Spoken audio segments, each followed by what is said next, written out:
بسم الاب والابن والروح القدس الاله الواحد امين. اهلا بحضراتكم في قناه البابا كيرلس وتماف ايرين.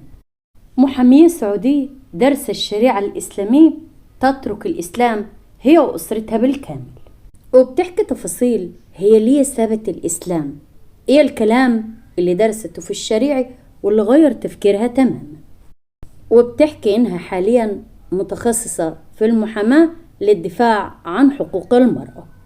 رجاء من أجل انتشار الخدمة لايك وشير واشترك لو لسه بتسمعني لأول مرة.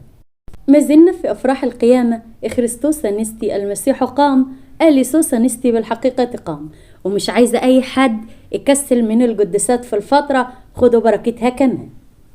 الحكاية طلعت كبيرة قوي، شيخ طالع يقول كلام صعب. الحقيقة إن في كلام هيتقال في الفيديو بيبقى صعب علي أنا شخصيا إني أقوله، لكن مضطرة أقوله لأنه في سياق الموضوع. الكلام اللي بيخلي المسلم يترك الإسلام لما بيتعمق في دراسته.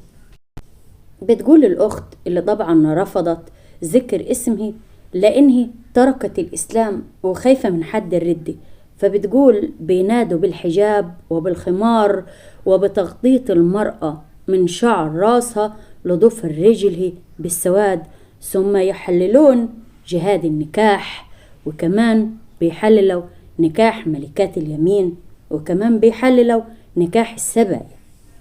فسألت باندهاش وبذهول أمال الزني إزاي يكون؟ ضحكت وهي بتتكلم وقالت الإسلام مكرم المرأة أحلى وأعلى تكريم من كل الديانات، وحتى كرمها عن الملحدين لدرجة إن جعل صوتها عورة، شعرها عورة، جسمها كله عورة، وبتنقض الوضوء كالحمار والكلب. وكملت أيضا جعلها الإسلام شهادتها غير معترف بها أمام المحكمة وأيضا ناقصة، وكمان تطرقت إلى نقطة إن النساء بشكل عام قال عنهم الإسلام إنهم ناقصات عقل ودين. واتكلمت وقالت بعمق وبحزن يا ريتني ما درست الإسلام، يا ريتني ما تعمقت في الفقه. قالت اللي محدش كتير يعرفه إنه إزاي يدرس في الصف الثالث الثانوي الأزهري كتاب اسمه الاختيار لتعليل المختار في الفقه الحنيفي. الكتاب موجود وأي حد يقدر يرجع له، الكلام مش مغطى ولا مبهم ولا حد مستعار منه. مكتوب في هذا الكلام اللي بيدرسوا الطلاب اللي هم ما زالوا أطفال في عمر الظهور، مكتوب فيه لو استأجر امرأة ليزني بها وزنى بها أو وطئ أجنبية فيما دون الفرج أو لاط فلا حد عليه ولا عذر.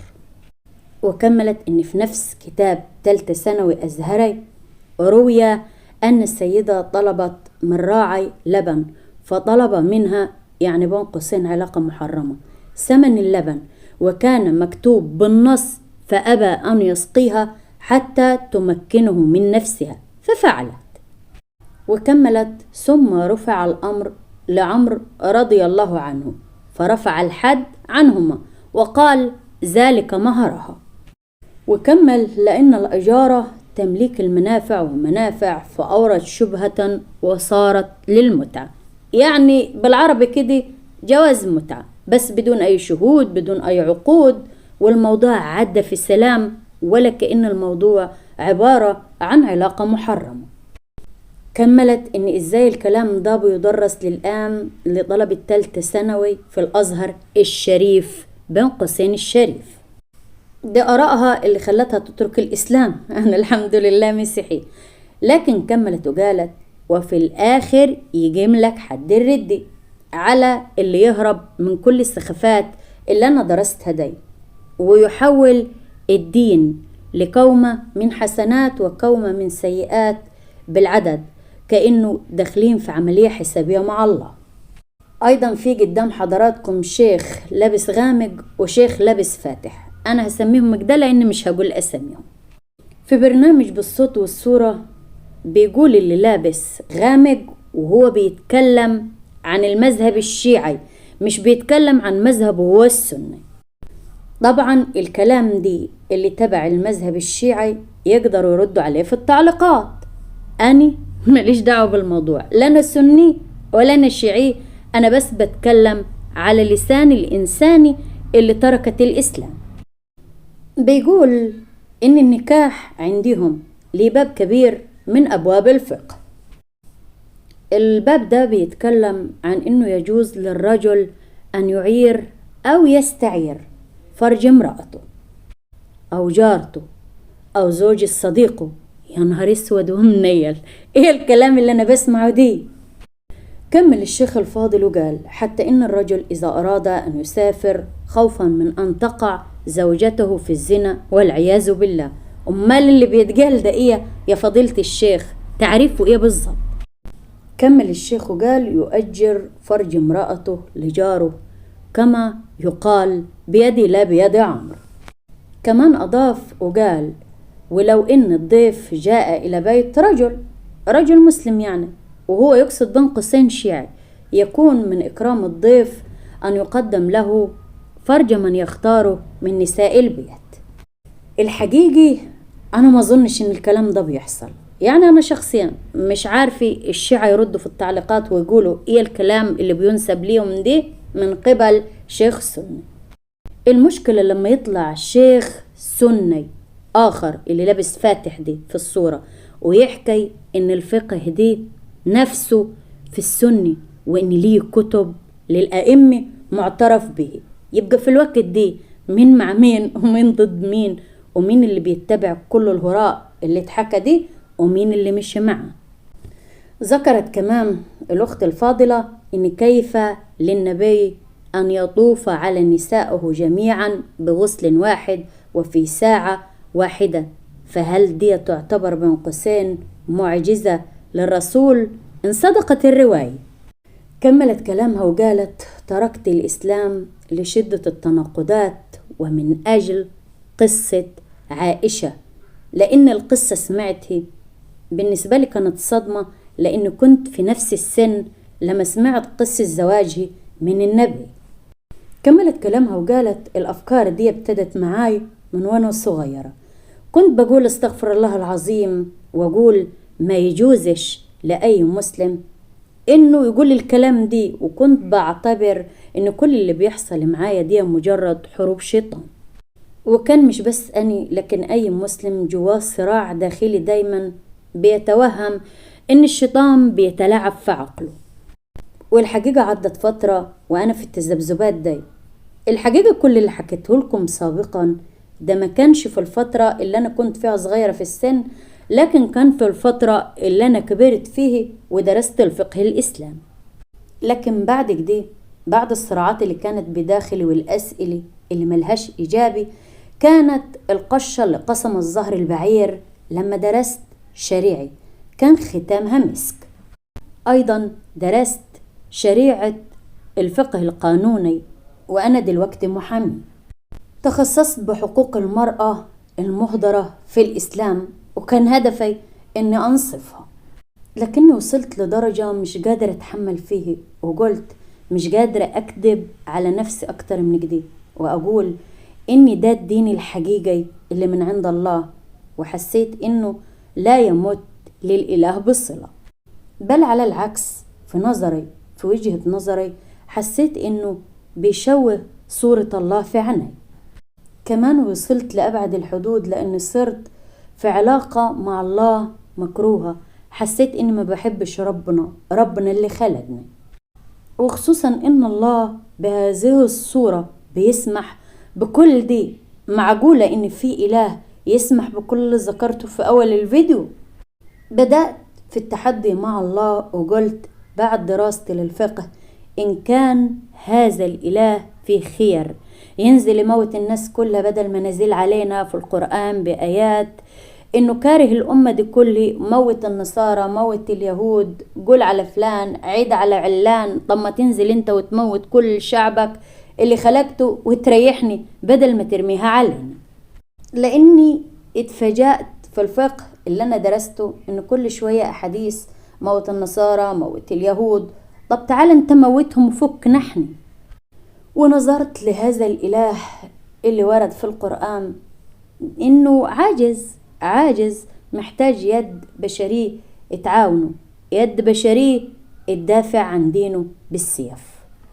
وكان قدام أي شخص غير مسلم يا إما يدخل الإسلام يا إما يموت، يا إما يدفعوه الجزية، فلوسه وأمواله كله.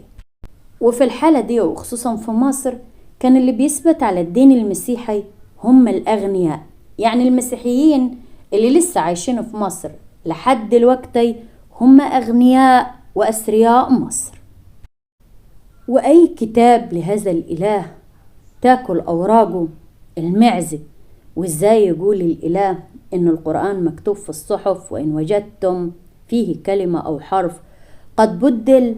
إزاي يعني لو نسيني أو أخطأنا؟ وإزاي يتكلم بالنصوص؟ إزاي إله ينسي؟ معقولة في إله ينسى الوحي اللي هينزله على نبي؟ كملت الأخت وقالت اتضح لي بعد الدراسة إن هذا الكتاب كتاب بشري بحت لا يمت لله بصلة. أيضا فكرة تكوين الجنين كانت أكبر فضيحة. إزاي أيضا نبي يقعد في بطن أمه؟ يعني إمام يقول لك 4 سنين، إمام يقول لك 6 سنين، إمام يقول لك 8 سنين. هو إزاي يعني؟ إزاي معقول عايز عقول الناس تصدق اللي انت بتقوله دي؟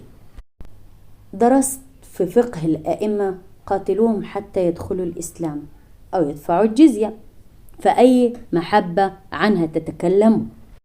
كملت كلامها وقالت إن قصة الإسراء والمعراج قصة مسروقة. طب حد هيسأل القصة اتسرقت منين؟ القصة مسروقة من ادعاءات الزرطش. أضافت أيضا وكملت كلامها وقالت إن القرآن مأخوذ من الهندوس والزرطش واليهود والفراعنة أيضا والمسيحي. أضافت إنه خربطة وهرطقة مفيش حاجة فيه إلهية أبدا. أيضا أخذ من قصائد لامرؤ القيس اللي تحولت بعد كده الآيات اللي ما ننساش إن المعزة أكلت نصه. وإزاي ممكن إله ينزل نبوءة على نبي أمي لا يقرأ، والله تركه حتى بعد النبوة لجهله. وأيضا ترك النبي التدوين لناس تانية ممكن تألف وتحرف. وبعدين عثمان بن عفان ما الكل عارف إنه حرق القرآن بالكامل وكتب غيره. طب إيه الدنيا؟ أيضا ذكر في فقه الأئمة إن النبي وهو بيموت قال لهم هاتولي ورقة وقلم وإن حد يقعد جنبه ويكتب اللي هيقوله عشان يعني ما يتدمروش ويضيعوا بعد ما هو يموت. لكنه ذكر في نفس الموضوع وفي نفس الكلام وفي نفس الحديث إنه عمر قال اتركوه إنه يحزن، سيبوه يعني ده بيخترف خطرفة الموت. فهل ده يعقل؟ هل روح الله تفارق النبي؟ هل نبوته تفارقه عند الموت؟ أضافت اكتشفت إن الدين ده بشري بحت. إخواتي وأمي تركوا الإسلام وتبقى من عيلتي اللي ليه مصالح فقط. لكن برضو حتى اللي تبقي عشان المصالح اتبقى كإنسان متفتح متحضر مش بيتبع كل التشددات بتاعت الإسلام. صرحت وهي أعلم وأدرى طبعا إنه نسبة الإلحاد في السعودية تفشت جدا وزادت زيادة مهولة، وناقشت شيوخ وطلبت منهم التكلم بالعقل وبالمنطق. محدش قدر يقنعها تماما أبدا، محدش قدر يوصلها الإجابة اللي تخليها تستمر في الإسلام. قالت ما لقيتش منهم غير إني كافرة مرتدة. أكدت إن الموضوع طلع من إيدين كل المشايخ في السعودية، وإن اللي تركوا الإسلام في السعودية لهم رابطة وهي تعرف إن العدد مهول. الأخت تركت الإسلام، هل ممكن ربنا يسوع المسيح يدعيها للمسيحية وللخلاص؟ هل ممكن بعد القشور اللي نزلت من على عيني تكون فترة الإلحاد فترة انتقالية؟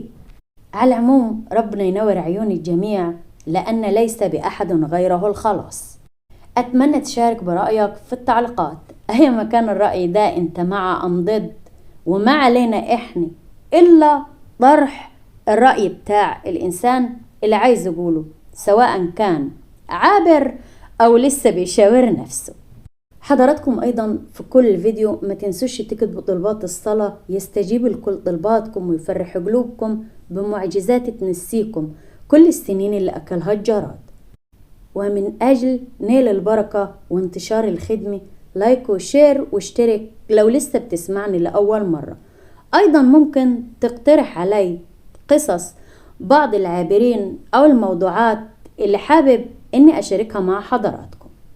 من جوا قلبي، من جوا أعمق قلبي يا رب، كل وقت تسمعوني فيه وما تسمعونيش فيه تبقوا مبسوطين وفرحانين في أتم صحة وأحسن حال. يبارك مالكم وعيالكم، صحتكم وأرزاقكم، أمين يا رب.